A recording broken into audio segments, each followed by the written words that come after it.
Hello, hello, this is Johan here again. I just wanted to give you guys a little bit of a quick sneak peek on this spreadsheet that we talked about last time. If you haven't checked out the first video, it explains exactly what the spreadsheet does and how we actually get to the spreadsheet with the download of the spreadsheet so you guys can follow along. So check out the video first if you haven't seen it. This is sort of a secondary video. I rocked up to work today and found that there was no internet. So I said, okay, hey, no internet, that's fine. Let me do some blog postings. So I went to this handy spreadsheet and I said, okay, what should I be talking at what time of year? So I can, I've got a whole bunch of different blog ideas that I've written down, and I want to know which ones I should kind of focus on first and get those done today. So when I sat down, I said, okay, let's just check the sheet and see what it looks like. So we took a look at all the different keywords. How to get to those keywords again are going to be another video, so check that out. But what I did is I went through and I took a look at the numbers to see what we should be talking about when.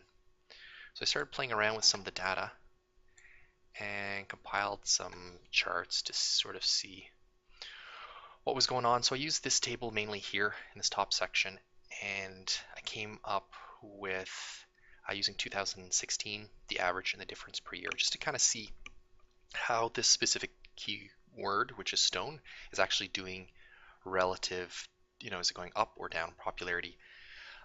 The one on the left kind of shows here the average and how that works with the average. So you can see in the 4th month there's a peak, and in the 8th month. So I started doing this and I started going through them all and creating similar charts, and I started finding that there were a lot of similarities. So what it is, I recompiled it into a chart like this, and I put in my data, found some averages, and I created a graph here. So you can actually see this graph here, and lo and unbeknownst, what do we see? There's a very similar pattern for most of these keywords. There's some exceptions. You can see, for example, fireplace. It does not fit the rest of the lines, but you can see it's very low, and then it comes up really far at the end of the year. Also, this dark black line, which is chimney, also same thing. It's pretty low and then peaks up. For me, that makes a lot of sense. Some of the other things like, masonry, they all kind of go in this very similar pattern. Was really interesting to see. We talked about one of the other companies here that also provides a masonry service. We took Flintstones, and I said, haha, like, I see when they're getting most of their traffic. Put up against all the other graphs, it's got a very similar flow to a lot of the other graphs. So people aren't necessarily, they're looking for them, but it's just like their volume really follows the same kind of volume as all the other services. So what I did then is I said, okay, well, if I can't really target, I know that in here I shouldn't really be targeting, chimneys to the end of the year, say maybe starting in August or September. September onwards would be really good. And also chimney, which kind of makes sense. They both go in the same thing. Some of the things that I shouldn't be doing at the end of the year, blue landscaping really falls off. It doesn't have that secondary little hump. And then, yeah, so this is sort of an interesting thing to kind of look at. I thought I'd share this with you. If we go over here, there is, average traffic flow I want to see. I said, okay, well, if there's a pattern, let's see what that pattern looks like. So I just averaged all the traffic, and I said, is it up or down? Then I did like a percentage difference here.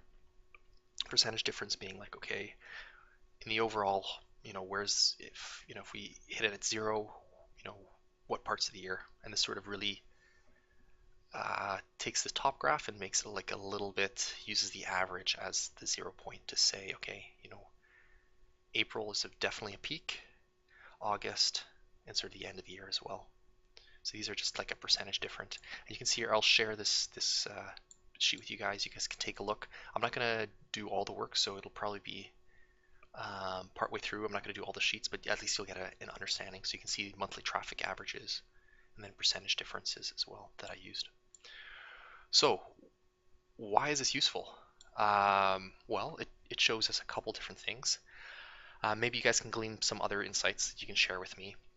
You can email or comment. That would be really handy. But what this shows me here is um, when we should be getting the most contracts in, when those big blips are, and to try to forecast the percentage wise of interest. So we know that April is sort of between April and May is going to be a really big time for a lot of quoting. And again, sort of around August and a little bit at the end of the year. So you should naturally be getting these humps for quoting. So I can kind of predict that, okay, I'm going to have to make sure that I open up a little bit more time in my schedule to do estimates in that time because people like the estimates. Um, One strategy might be like, okay, the first times that we want to book for clients. So if say you're starting out, the first time you want to book clients is in the parts of the graph that are lower than others. So the first slots that you want to fill up theoretically are the dips. And that is because it'll give you the most time to do estimates and get work when it's really high. You're probably not going to do, if it's masonry, there's going to be a little bit less work possibly in the shoulder seasons. So in the colder times around December, January, depending on where you are.